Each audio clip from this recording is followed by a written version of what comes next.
Às vezes contamos com a força, medimos resultados, buscamos segurança no visível. E quando Deus passa diante de nós, duvidamos, porque o conhecemos demais. Hoje a palavra nos confronta com uma verdade incômoda. Não é a falta de poder que impede Deus, é a nossa falta de fé. Evangelho de hoje, quarta-feira, 4 de fevereiro de 2026. Primeira leitura. Leitura do segundo livro de Samuel, capítulo 24, versículos 2, 9 a 17.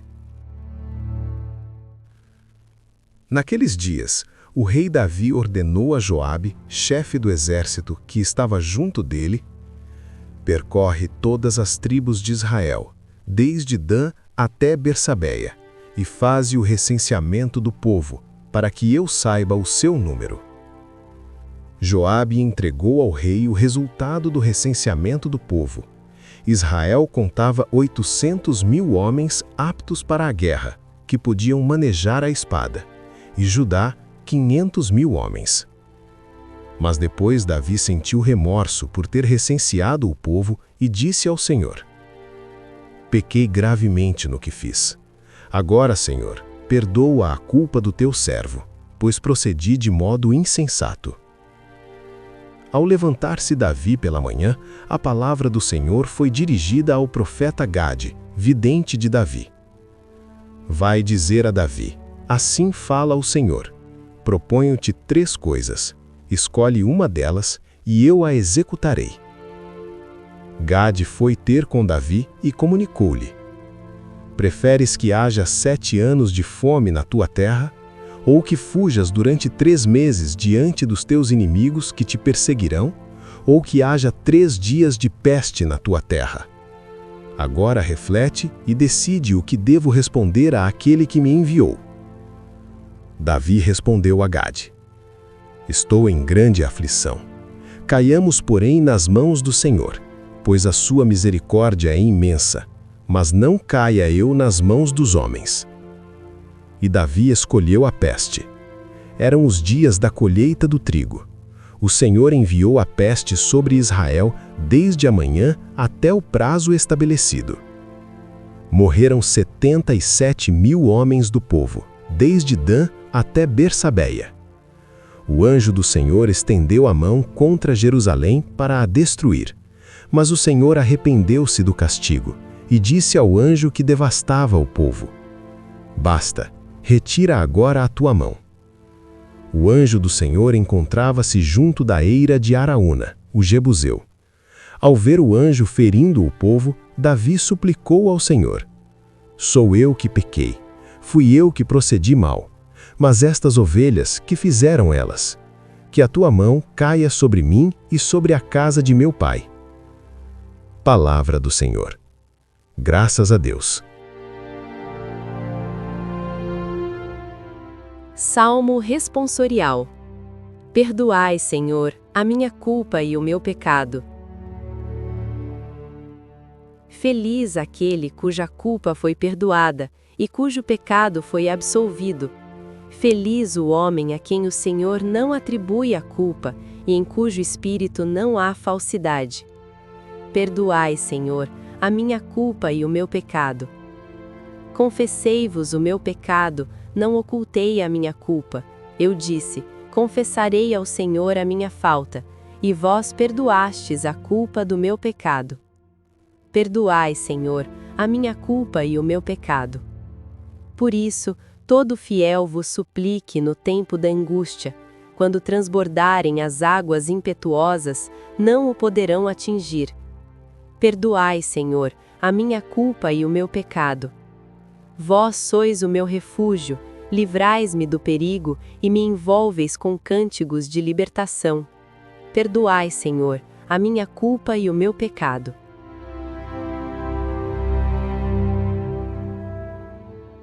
Leitura do Santo Evangelho segundo São Marcos, capítulo 6, versículos 1 a 6.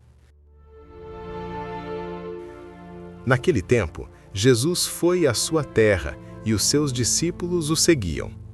Quando chegou o sábado, começou a ensinar na sinagoga.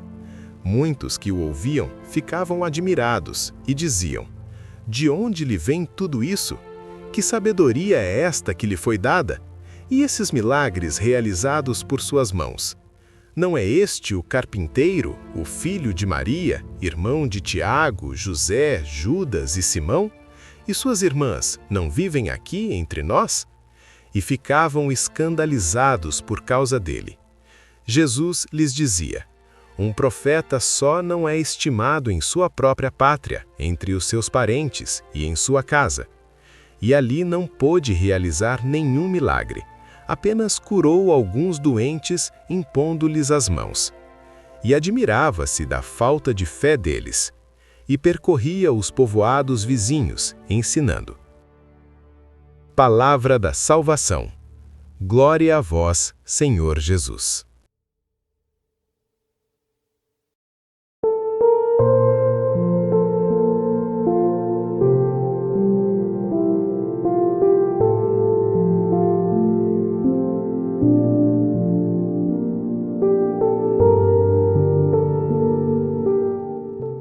À luz das leituras de hoje, a palavra nos coloca diante de um tema delicado e profundamente atual: a tentação da autossuficiência e as consequências de confiar mais nos números, na força humana e no próprio controle do que na misericórdia de Deus.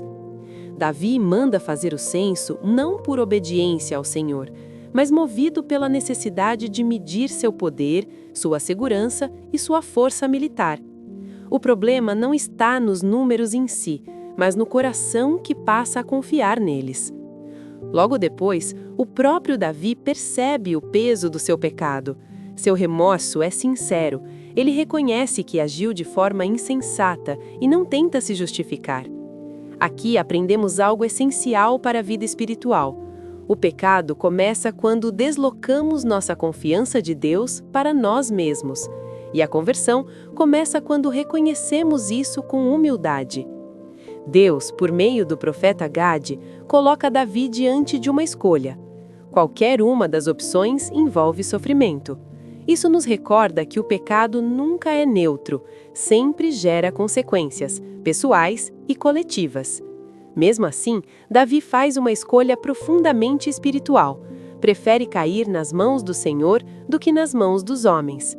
Ele conhece o coração de Deus, sabe que mesmo quando corrige, o Senhor é rico em misericórdia. Quando a peste se espalha e o sofrimento atinge o povo, o coração de Davi se revela ainda mais. Ele não se esconde atrás de sua posição de rei. Ele assume a culpa e intercede pelo povo. Sou eu que pequei.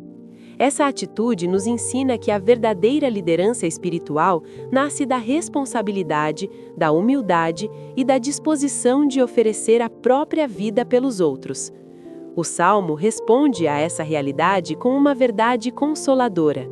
Feliz aquele cujo pecado foi perdoado.